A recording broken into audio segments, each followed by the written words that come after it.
Hello, I'm Matt Kelly. I'm Matt Dancona. And this is the two Matts on the day of the new Labour government. Yeah, amazing. Yeah. There we go, we said it. We're recording it before, I think there's still handful of 4 seats. or 5 left, yeah. But Rishi Sunak's about to emerge into his trademark reign.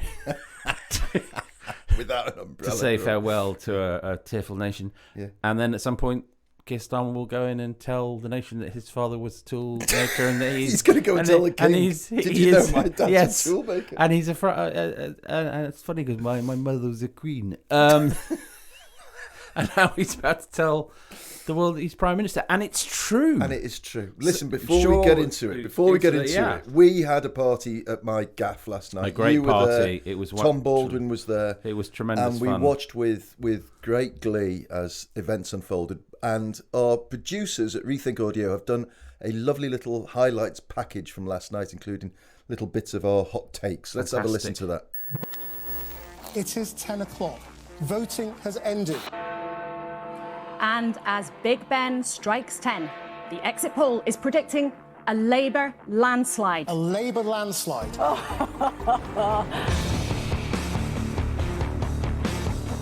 Starmer's taken a bin fire of a party and turned it into an electoral colossus. Keir Starmer becomes the 7th Labour Prime Minister in history. The Tory party has been beaten back to its worst ever number of seats. Now, worst ever. In the last 15 minutes, the former Prime Minister Liz Truss has lost her South West Norfolk seat. OK, Jacob Rees-Mogg losing his seat there. Penny Mordaunt, Leader of the House, wannabe Prime Minister who ran to be the Conservative leader the last time round and still had aspirations of doing it, becomes the 16th Minister to lose her seat at 8 minutes past 4 on the morning of July the 5th.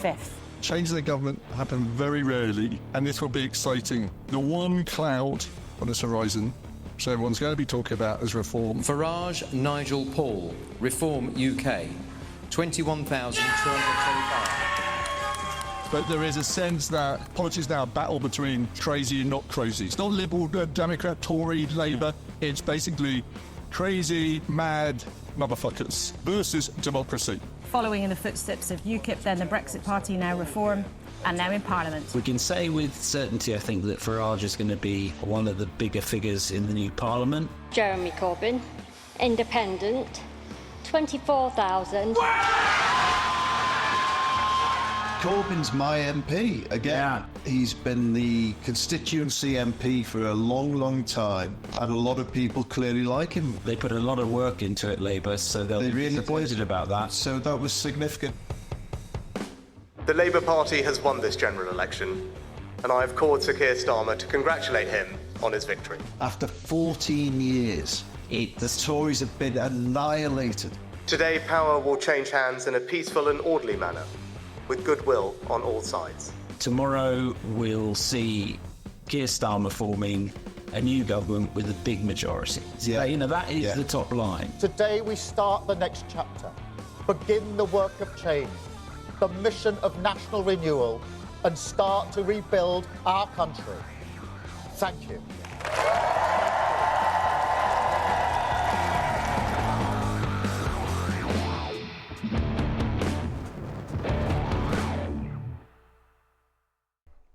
What an extraordinary night. It was. Yeah. And I think it's interesting because one of our journalistic sort of habits as a trade is to yes but everything. Yes. And we will do a bit of yes but in our analysis of this. But I think, first of all, we just have to sort of have the honesty to apprehend and get the measure of something remarkable. Yeah. Which is that, Keir Starmer took a absolutely destroyed party. It had suffered its worst defeats since 1935.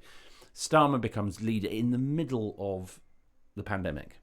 So the start of his leadership is he's barely visible because everyone's worried about COVID. And here we are in July 2024, and he has won 410 seats with a majority of 170. That's the latest. That may change slightly by the time this goes live. That's a formidable achievement. I mean, that is a historic achievement. If he resigned tomorrow, he would have achieved something quite extraordinary. Yeah, and the scale of that victory and how it's translated into seats will be undermined by people, as Tom Baldwin suggested, saying, "Oh, look at reform." Yeah, and if it wasn't for reform, then the picture would look very different. We should. Yeah. And we should. But I think, first of all, we should say a bit about how he did it and what he's going to do with it. Yeah. I mean, how he did it was a source of exasperation to us, if we're honest, which is that, he did it by almost saying nothing, keeping his head down. He just let the Tories destroy themselves. Yeah. And that was frustrating because, you wanted to hear him say something inspiring on the future of, Britain's place in the world, of what Britain can be. You wanted a bit of Shining City on the Hill. Yeah. And he didn't give it. I mean, the discipline of the man. Yeah, is extraordinary. Is amazing. Wes Streeting, I thought, hit the nail on the head. He said, people will say people have voted the Tories out and it's a vote against the Tories and not a vote for Labour. But he said he took a sunk ship, and Keir Starmer took a ship that was sunk, and he rebuilt it and put sails on it, and that ship now floats and it's seaworthy, and that, even if he'd lost last night, the fact that the Labour Party is a viable political party is a huge achievement in itself. The fact that he gave the British electorate a choice. Yes, that's it. He gave them the option exactly to kick out the Tories. Yeah. Now, I think, I wouldn't dissent from the judgment that the primary sort of driving sentiment in this election was a kind of, frankly, a sort of national fury with the Conservatives for all the things that we've been talking about since this podcast began, and it was justified. And you can't fault Starmer for being the beneficiary of that fury. The key was that he was able to put Labour in a place to be the beneficiary of that fury, and he did that with panache and with great discipline. Yeah, I mean, look, if he was a football manager, he is like the Rafa Benitez, who's he's taken an average kind of team, but he's organised them so brilliantly that they go and win the Champions League. Yeah, and pick themselves up from a crushing half-time defeat. That's exactly what he's done. I mean, last night I found myself, sort of nerdishly going, yeah, but it's not as big as Blair's majority in 97, which was 179. And then I thought, hang on a minute, Blair had started with 273 seats. Starmer only had 205. I mean, and then more than that, as you say, Starmer had inherited a party that was expecting to be in opposition for a long haul, but also it had like John Smith as a leader, like who was an incredibly credible, and then Kinnock before, the public were ready by the time Blair became leader in '94 for a change. This is one of the it may well be the greatest turnaround in modern political history. You take an absolutely destroyed brand. Corbyn had driven, well, Fumi will probably say a bit more in a minute, had driven it into the ground. It was contaminated by the whiff of anti-Semitism. There were none of them. There were hardly any of them, and the party was demoralised, broken, divided, and last night, Starmer drove an extraordinary, almost robotically disciplined party to triumph. Now, that then leads to the interesting bit, which will unfold in the next 2 or 3 days, which is, what does he do with this? What use does he make of this? Yeah. I mean, I think to that point about what he's done is he inherited a party that was filled with self-loathing. Yes. And what he did was he brutally put all the self-loathing on the outside. He said, right, you go over there and go and be the haters, but you won't be the haters within the Labour Party. And what he got last night was the fruits of that. But now, as you say, he's got this huge mandate, but a mandate for what? Well, this is the question. I mean, I was talking to a reasonably senior Labour figure this morning, first thing, and they said, look, obviously we had to campaign, oddly enough, in prose. Yeah. The old campaign in poetry, govern in prose. Yeah. And that was hard and difficult and went against, because people on the progressive side of the street like to be able to say we're going to do amazing things to hospitals and schools and social care, and they made a judgment that they couldn't say those things during the campaign. And one has to say that whatever one thinks of the content, they've got the result they wanted. So what do they do with the result? Now, I think that he's Starmer, and I suspect he will act quickly. He'll appoint his team in the next couple of days. And then I think he really needs to announce some very, very fast, even if they're quite small, and some of them might not be small, a kind of shopping list of things that he's going to do to get the debate about politics away from spectacle, soap opera, and so on, and into substance. Yeah. And that is another huge ask. I think he's got to. I mean, he's got his 6 pledges or whatever he called them. He's got his missions. His 6 missions. he's he's talked about national renewal and all of this business. Well, they're big words. So they are very big words. But he will, and I'm sure. And this is where we will kick him if he doesn't do this. Yeah, absolutely. I'm sure he must have a big concrete idea for each of those 6 missions, and and they'll articulate it in the next week or so. Yeah. Well, and there'll be a procession of right now we see where this is going. If he doesn't do that, if he thinks his mandate is actually the mandate to just carry on being vague and being sensible and being steady, he'll get as big a kicking as anybody. Well, I think that's okay. So we can now, I think, sort of having delivered the paeans of praise, we can now sort of get it beneath the surface.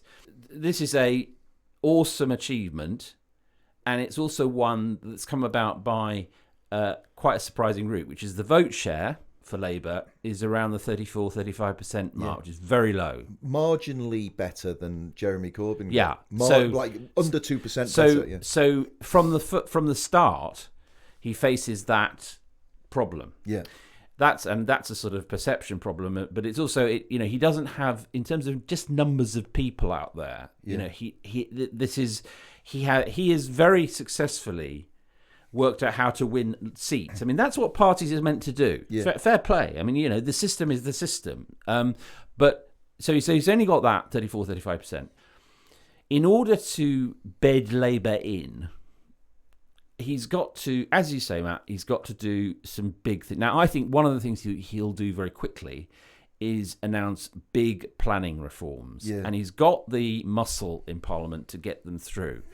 And he would be right to do it, because one of the things that Labour can do quickly is cut through all the red tape that's made planning a nightmare for decades, so affordable housing can be built. Yeah. And the NIMBYs and the second homeowners, who are very good at marshalling themselves, will go crazy. Yeah. I think that's a good fight. Well, also, I think it's one that he needs to do as soon as he possibly can. Absolutely. Because cast forward 9 months or a year's time, who knows what kind of morale or discontent might be rumbling around within the parliamentary party. Yeah. And it's precisely that issue, the planning issue, where the constituency MPs will get absolutely hammered by their constituents. Yes. The NIMBYs coming out and we'll saying, hang on a over minute. our dead body. Yeah, no, absolutely. And to do it now, while there's the tidal wave of goodwill, it's never going to be a better moment to get. Never going to be a better moment. Yeah. And the other things that he wants to do in health, in schools, and so on. First of all, at the moment, he doesn't have the money to do very much, so he's got to, I would say, do some very targeted things very quickly. Yeah. What Tom Baldwin called a few sticking plasters. Yeah, I mean, I think there needs to be demonstrative. Before Parliament will reform and then go off for the summer. Yeah. Because Rachel Reeves can't do, whether she calls it what fiscal event she calls it, whether she calls it a full-blown budget or autumn statement, I don't know. But the Office for Budget Responsibility needs 10 weeks to look through. So add that all together, we're probably looking at Rachel Reeves, who will be, by the way, the first woman Chancellor. Yeah, amazing achievement. Yeah. We'll probably deliver that budget stroke autumn statement in after the conference season, so I guess we're talking October or something like that. Now that will be, I suspect, quite downbeat, in that I'd be surprised if early on, they do anything fiscally brave. So again, this side of Christmas, there needs to be a series of things, and they don't have to be huge, so that the public doesn't experience buyer's remorse, if you like. Or get into a state of sort of chronic bemusement about, hang on, wait, what is this change? What is this change? What's changed? You know, I mean, one forgets that when Labour came in 97, the bank became independent immediately. Now, I don't think many people knew what that meant, but it had drama and it had a sense of movement and kinetic energy and minimum wage and so on. So I think they need to think in those terms. What by Christmas will the public think? Oh yeah, that's right. It's only a start, but it's a start. Yeah. I think, I mean, to be honest, a person who's achieved what he's just achieved knows all this. Yeah.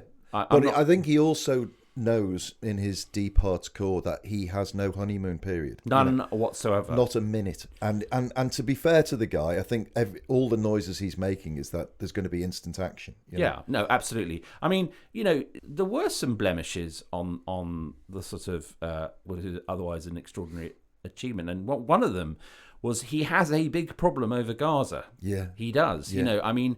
it cost Jonathan Ashworth Jonathan Ashworth, who was a shadow cabinet office minister, has lost his seat. Yeah. Starmer himself, his majority was halved. That's right. To 18,800 thereabouts. Wes Streeting, who will be the health secretary in Ilford North, had his majority cut. There was in Blackburn, which is a solid Labour seat. Yeah. Labour's candidate Kate Holland lost by 132 votes to the pro-Palestine independent Adnan Hussein. So, that was a pattern. On the upside, George Galloway lost to the great former journalist Paul Waugh, Labour candidate. I'm so happy. So made up for Paul Waugh. Fantastic. Really good guy. And he hammered away at becoming an MP. Yeah. And I think he's driven by a real sense of public service. Definitely. So, And he dropped out of journalism, really, didn't he, to become a candidate in the seat where he failed to get the nomination. I think now he's got his seat. Rochdale. I mean, I think he had an epiphany. I think I've had enough of writing about this. I want to do it. Yeah. So if you're listening, Paul, well done, mate. I guess that on the Conservative side of the street, it's an unmitigated disaster. And I know that 120 seats, or where they'll be, is more than some of the big polls, the MRP polls, were predicting. But really, it is the worst modern performance by the Conservatives. The worst. It beats the records of 1906 when Balfour. I mean, it's just sort of funny. Won 156 seats, right? So that's what we're talking about. Including his own. Okay, but they're going to talk about reform. He lost his seat, so they're going to talk about reform. And I'll tell you what. Let's talk about the Lib Dems for a little while. Then let's have a little break, and then let's talk about reform The Tories, because that is fascinating. But before we go to the break, Lib Dems have had a terrific night, and I have to be honest with you, 71 seats, and I couldn't be more pleased for Ed Davey. I think great job. We were just saying earlier, I remember Ed Davey when he was in the coalition, the Lib Dem Tory coalition, and by the end of it, he was a pretty weary character. I don't think he'd enjoyed it, and I thought, if I'm honest, I called it completely wrong. I thought he'd probably leave politics and go off and do something else. And one was aware that he had these caring responsibilities, which at that point he didn't really talk about as much. And when he became Lib Dem leader, most of sort of Fleet Street said, "Meh, his turn." Yeah. And actually, when he started doing the stunts and the bungee jumping and all of the kind of fun things, initially there was mockery, but it now looks like an incredibly shrewd, high risk strategy that paid off, which was, I'm going to show that I'm serious about the issues, but I don't take myself seriously. That's right. And also, I need ways of getting on the news. Yeah, there's a humility to him. Yes. But also, do you know what there is? I was listening to his speech this morning, and if you heard it, there's a nice kind of honesty and roughness to it. He's not polished. He's not like polished. He his intonation is not like he's not a great orator.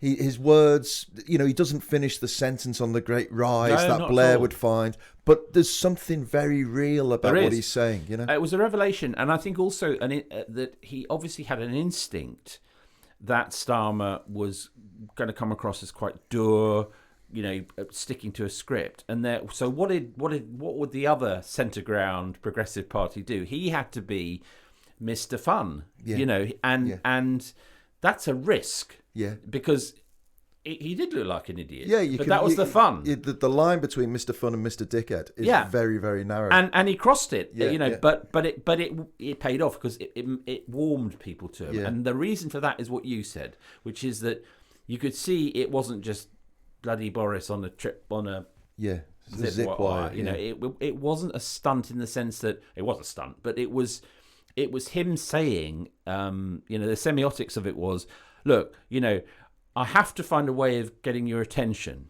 right? Yeah. And this is me saying, I don't take myself too seriously, but I can offer a different version of progressivism to what's going to be the norm under Labour. Yeah. And I think he'll be, with his 71 seats, quite a formidable third party in the new Parliament. And I think he'll hold Starmer's feet to the fire on, amongst other things, Europe. Yes. Yeah. Well, so, God willing, and God love him. Yeah. I mean, it's very. I'm on that. Actually, I'm really excited because I think we now have in him, and also in, admittedly on a much smaller scale, Carla Denyer, who's got 4 Green leader, 1 in Bristol. Yeah, I think she's great.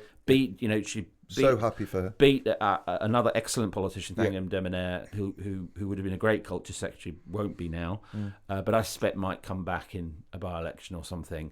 And Carla Denny has 4 MPs, so you'll have, you'll have some good progressive, non-Corbynites, non-dogma driven people saying, hang on, what about net zero and what about euro? And the important thing about his result, the best result for the Lib Dems in more than 100 years, the big point is that every single Wednesday he will get a question at PMQ. Exactly. Because they've displaced the SNP as the third party. I mean, the SNP, a disastrous night. Absolute it puts to bed independence for a generation, I think. Which I was listening to John Curtis on the radio this morning, and he said that the desire for independence is exactly as strong as it's ever been. Yeah, it's about 50%, but for the SNP have failed in their mission. They collapsed inwardly, in a sea of alleged corruption and so on. And I mean, it was self-mutilation. It really was. It really was. The other thing Curtis said was that Labour's share of the vote has actually gone down in Wales.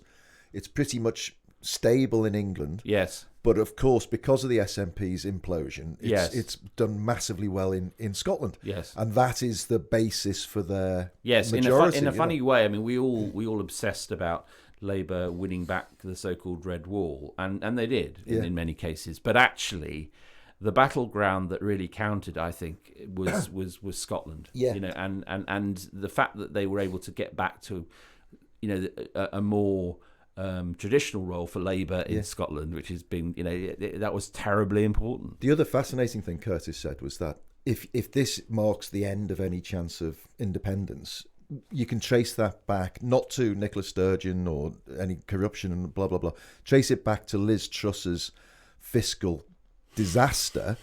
He said, because until then, they were heading into hung parliament territory. Yeah. And the partners would have been the SNP, and the leverage would have been another referendum for independence. That's a very interesting point. Isn't it? Yes. So Liz Truss, the one... has held the union together. Bizarrely. That is so Liz Truss. Listen, let me hit you with a fact, which I know you already know, but to me it's one of the standout facts of the morning. Before we go to a break, and we'll discuss this at length. The Liberal Democrats, 3.5 million people voted for them. They got 71 seats. 4 million people voted for reform, and they've got 4 seats. Yes. Which I hadn't thought about that. And it's, look, I mean, let's go where we haven't gone yet, and just dive into the horrible swamp of Farage, right? Yeah. Because we have to, because he's there. I mean, he too has pulled off something remarkable. And it's of a very different character. I mean, Starmer has got a big parliamentary party, and he now intends to govern the country. Farage came in 5 weeks ago, seeing that the Tories were heading for a complete disaster, and thought, I can turn this into something that will mesh with my style of politics, which is drama, theatre, shock, polarisation. It was really interesting that at the count in Clacton, as he was doing his speech, he said that this is going to lead to something that is going to stun you all. That's the way Farage thinks. Yeah. He doesn't offer, a better Britain. He offers excitement, and theatre and drama and showbiz. And they got their 4 seats, him in Clacton, Richard Tice, whom he displaced as leader in Boston and Skegness, 30p Lee Anderson in Ashfield, and Rupert Lowe in Great Yarmouth. Now, that is not a big... The exit poll at 10 p.m. last night suggested they were going to get 13 seats, and we were all going, wow. That's right. Yeah. So it's a small thing. But Farage is going to... The point you made about the number of votes they got... Yeah. He is going to make again and again and again and again. And it's going to be a sort of mild version of Stop the Steal in America, which is, obviously it's not stolen, there's no impropriety, but he's going to say it's not fair, it's not fair, it's not fair, it's not fair. He's also, I think, there were some surprising survivals in the Tory party. That's right. Actually, there were some big scalps. Rees-Mogg went, Liz Truss went, Grant Shapps went, Penny Mordaunt, I think, very importantly to the leadership battle ahead, went. But Sunak himself, Jeremy Hunt, Richard Holden, the chicken running chairman, won by 20 votes. That was just as a brief diversion. That was hilarious. Yeah, watching him was pacing wasn't around it? the. Well, you would, wouldn't you? I mean, 20 votes. Looked like his head was going to pop. And then, crucially, Suella Braverman and Kemi Badenoch both held on. And I think now we're, as they say, at the bone, because one of the big divisions in the Tory party is what they think about their relationship with reform. And Braverman, during the campaign, said we need to unite the right. Yeah, we need to bring Nigel Farage and the Tories together. Not as it were tomorrow, but that needs to be the direction of travel. Kemi Badenoch, along with, to be honest, the majority of Conservative candidates. I mean, I'm not sure of I haven't yet been through the MPs. It won't take too long. But Kemi Badenoch was we don't need this guy, and I think actually it'll be a new element to what can be quite boring. These Tory leadership contests will be, one of the questions the candidates will be asked, and rightly says, "What's your attitude to reform?" Yeah. Would you want to have a united MAGA UK force, or do you want to define yourself in opposition? Yeah, but they can't win, can they? Because whatever they do, whichever way they go, if they go the Suella Braverman route and bring Farage into the tent, then they're going to lose lots of One Nation Tories. So that part of the party will find that intolerable and move somewhere. If they don't, then Farage will magnetise the Suella Bravermans into reform. Yeah, I mean, I think that Farage is younger than Starmer. It's astonishing. That's an astonishing fact. Most astonishing fact of the year. Yeah. And I think he's thinking quite long term. He's an incredibly patient man. When you think of how long this has taken, it's his 8th go to get into the Commons, and he's had so many faces and iterations as UKIP leader, Brexit Party leader, then stepping back to become a kind of broadcaster, chairman or president of Reform, and then suddenly changing his mind and coming in and saying, "Sorry, Richard Tice, I'm going to be leader," which was, to be honest, the biggest story of the campaign, like it or not.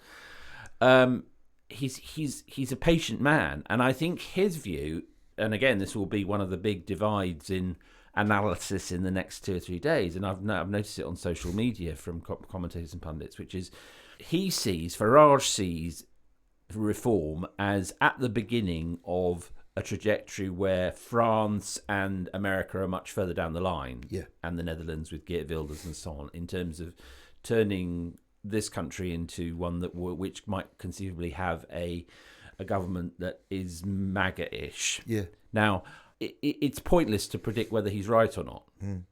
I mean, if we've learnt one thing in the last 8 years, it's that forecasting is stupid. But the fact that it's plausible is to us, to me, is terrifying. Yes, it is terrifying. Yeah, and there's no question in my mind that Nigel Farage goes to bed at night, nods off, dreaming about becoming Prime Minister of this country. That's his goal.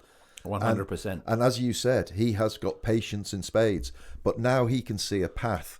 He's got a path, and this is why the clock's ticking on Keir Starmer to do something, and he needs to bring the country with him very quickly, because you've got, like I said, you've got 4 million people who voted for nothing, really. Mm-hmm. They've got their figurehead who will be accentuating that unfairness, that injustice, that you're not being represented, that you're still the outsiders, you're still... He's got his grievance. The establishment has screwed you over yet again. He's got his grievance. And that they'll grow and grow in anger. And, if we thought that the festering wound of Brexit had dissipated, it hasn't. Not it's at all. It's still there, and it's grown, actually. I think two things. One is that you mentioned PMQs, man, Ed Davey being there every week.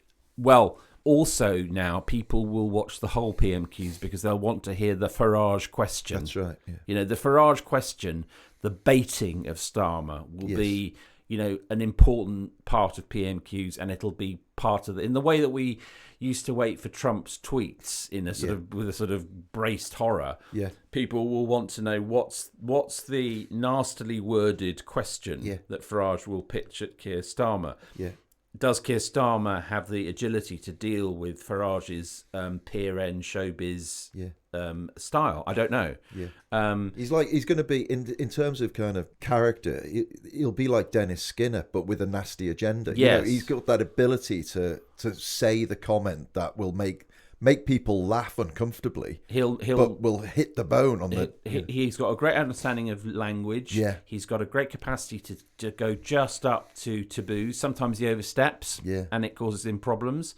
But he understands that power doesn't. It's important for him to be an MP. Yeah. It's important. He had to be an MP. Also, mate, but it's not the only form of power there is. Well, he is going to be quite possibly a very good mate of the next president of the United States, and on reasonable terms with the Russian president. Absolutely, talk about leverage. If Trump wins, Giorgia Meloni in Italy, Le Pen probably a bit in France, Viktor Orban and Nigel Farage will be the most powerful people in Europe. Jesus Christ, what a sentence! Now, although the above are, we don't know what's going to happen in France on the second round of the assembly elections, but let's assume that National Rally are the far right party in a pretty strong position. Orban is in charge in Hungary, and Meloni is in Italy.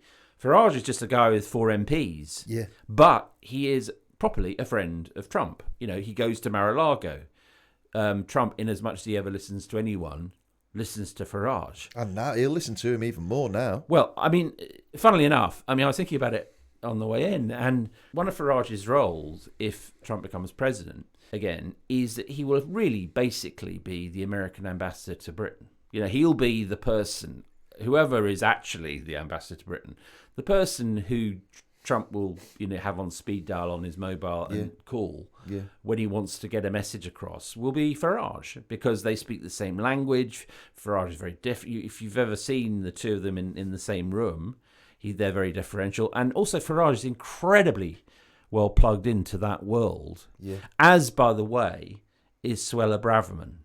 Is she? Yes. The event that kind of started all this, I think, was last May 2023, there was a thing, the National Conservatism Conference, and Suella Braverman was one of the key. She was still Home Secretary. She was keynote speaker, and all of these people who are now involved in Trump's Project 2025 came over, as did the Ohio Senator J.D. Vance, who's very, very ultra MAGA and is a possible, I don't think he will, but he's a possible vice presidential pick for Trump. So that event was born MAGA UK, and it's got stronger and stronger and stronger ever since. And we've talked a bit, I guess, about the Tory leadership contest. You've got Mordaunt gone, but you've still got Tom Tugendhat, who I think will probably be the closest there is to a sort of centrist candidate. Victoria Atkins is another one. But you've also got Priti Patel, James Cleverly, you know. Who would do best against Starmer at the Dispatch books? It depends what you want. I mean, I think Badenoch is by far the most forensic and fiery. Yeah. Right. You know, she's not a charisma machine, to put it mildly. You know, she's a fighter. She's a pugilist. But if you want to, if your objective in this parliament is to take some chunks off Starmer, she's the person. Yeah. Braverman is the person if you're on the right and you want a slow unification of the right. Yeah, but she's got the whiff of, as Tom Baldwin described it, crazy mad motherfucker about her, hasn't she? You know, to use the technical term. Yeah. I mean, I think it would be an insane choice because, you know, this is a woman who said her dream was to watch planes lifting off from Rwanda. Which, by the way, we should mention that's never going to happen. Adieu. Yeah. And, you know, and goodbye to good riddance. Yeah, but you know, there's a couple of hospitals been wasted in all that bullshit, you know? I mean, 600 million. We're recording this on Friday morning, and probably by the time a lot of people hear it, Sunak will have given his speech in num 10, outside number 10, tearfully, and people will have written crocodile tear pieces about, you know, nothing became him like the leaving of the office, blah, blah, blah, right? Now, let us never forget what a disastrous PM he was. There was a lot of early spinning about, oh, well, you know, his inheritance was terrible. The rot set in before he became Prime Minister. True. But Sunak served in the governments that caused all the trouble. Yeah. You know, he didn't serve under Truss, but he served as Boris Johnson's Chancellor. Yeah. He got his fixed penalty notice. He got his fixed penalty notice, you know, and it is true that he plotted to get rid of Boris Johnson, which is a good thing to do, but he had his hands, you know, deep in the blood of everything. And I keep getting told, oh yeah, but he's a really nice guy. Is he? Well, I mean, I just look at him, and the poster that summed it up for me was outside a bus stop, and it's just said, "See you next Thursday," and and I thought, yeah. No, I don't think I don't. I mean, that's what people say when they're scrabbling around for a redeeming feature. Yeah. I actually think that Sunak was a historically terrible Prime Minister. I think that he was worse than Johnson in this sense, and worse than Truss in this sense, that he ought to have known better. Yes. And, you know, he's obviously a numbers guy. You know, he's an old, very, very old-fashioned Thatcherite economy, you know, dry as dust on the economy. But the zeal with which he grabbed hold of Rwanda and culture wars and retreating on net zero, knowing perfectly well what he was doing. That was his choice. That was his choice. Yeah. And, you know, let that never be forgiven or forgotten. Yeah, you know, absolutely it's really important, this, because I can, you know, already see because he will, you know, Starmer hits his first speed bump, whatever nature that is. The Tories will say, you know, we had a safe pair of hands in Rishi. No, you didn't. No. You really didn't. How soon the by-election, do you think, in Richmond? Well, it was interesting. Because he'll want to get out of it, won't he? Yeah, it was very interesting that he, I think because, you know, he's so tetchy, he's offended by this line that he's going to get straight onto a private plane to Silicon Valley or Tech Valley. So he'll leave it a week. He said rather pointedly at the count when he was saying his sorries, that he was looking forward to bringing the family back to Yorkshire so they could he said, so he could help the community in the weeks and months and years ahead. And I thought, I wonder. I mean, what that means is they're going to keep the house, doesn't it? Yeah. Probably because property prices have fallen so dramatically under. Yeah, I mean, you know, it'll be the. It's not worth selling just yet. It'll be the poshest Airbnb in the area. No, I mean, look.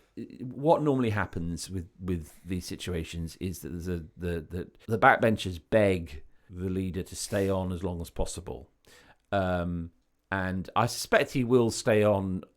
I might be wrong, but I suspect he'll stay on and do the horror which John Major did. Gordon Brown didn't. He handed it over to Harriet Harman, but where you've been beaten, but you carry on taking PMQs as opposition leader, and it's grim and it's horrible and it's grueling.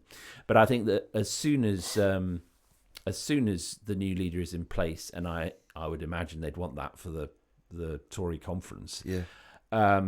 It'll just be a matter of timing. Do you know what I can't wait for is next Remembrance Day. At the Cenotaph. You're going to have a dickhead sandwich, basically, aren't you? You're going to have John Major, Tony Blair and Gordon Brown. Then you're going to have David Cameron. Then you're going to have Theresa May. Then you're going to have Boris Johnson, Liz Truss, Rishi Sunak. And then the bread on the other side is Keir Starmer. It's like, geology.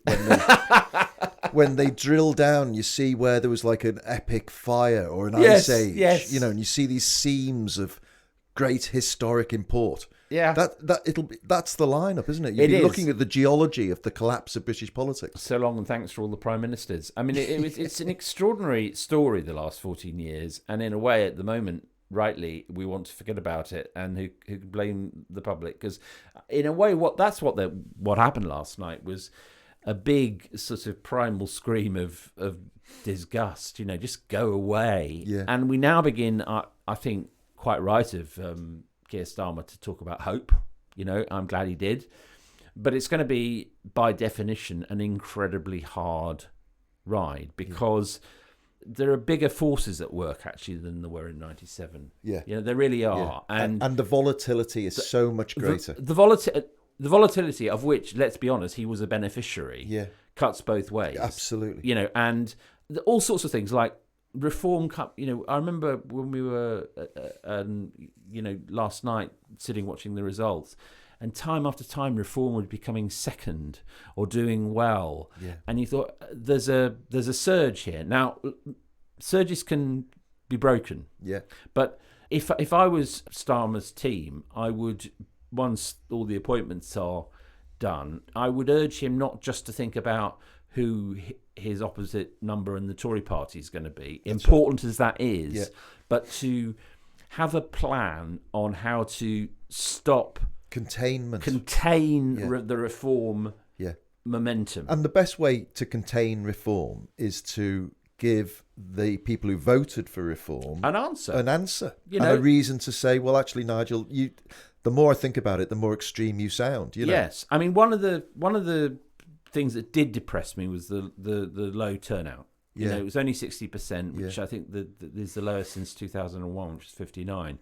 And I call that wrong, because I thought this is a clearly big moment. People will turn out.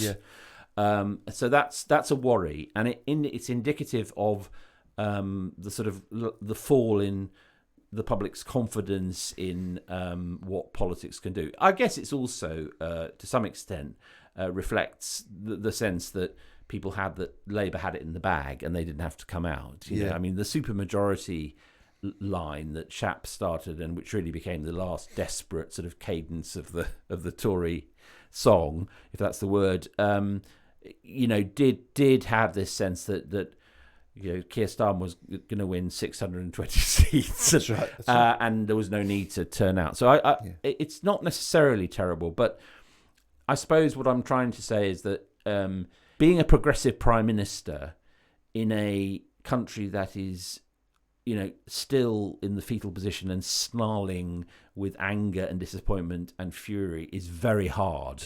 And he's shown he's a remarkable politician. The next question is, does he have what it takes to turn the slogan of hope into actual, tangible change? Matt, I can't think of a better way to summarise the current position.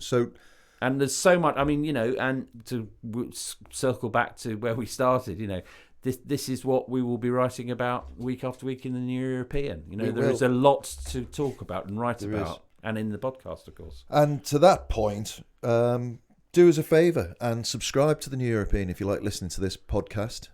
You'll love the journalism we produce in the New European. Thank you to all the people who bought our election special. We had a really fantastic sale for that, for our cover with all the sort of ghouls of From the The Shining. Conservative Party. And this week's edition is out now. Big picture of Keir Starmer, and the headline is "Okay, now get on with it," which is what we think. Which is exactly what the sentiment is. So you can subscribe very easily. A couple of clicks. You go to theneweuropean.co.uk/2mats, and as a special offer, we will give you a £25 voucher to spend at the New European shop, where you can get loads of great merch. For the new era. For the new era. So there's no Q&A this week because, well, quite simply because we thought all sorts of questions would be redundant. All the questions that you want to know the answers to will be answered between now and Sunday by the Prime Minister. Yeah, really. But you'll have loads of questions now for next week, so please send them in. Yeah. Get in your feedback. We'll be back on Monday. We'll be back on Monday with our post-election wash-up. Yeah, plenty to say. Yeah, but get any feedback and any questions into the 2mats at tnepublishing.com. That's the number 2, MATTS, at tnepublishing.com. And if you do enjoy this, the least you can do is hit the follow button and tell a few mates to listen to us as well. Get our numbers rising in the podcast charts, which we love to see. Thanks as ever to producer Matt Hill and Ollie Peart at Rethink Audio. And until Monday, it's goodbye from me. It's goodbye from him. Goodbye. Goodbye.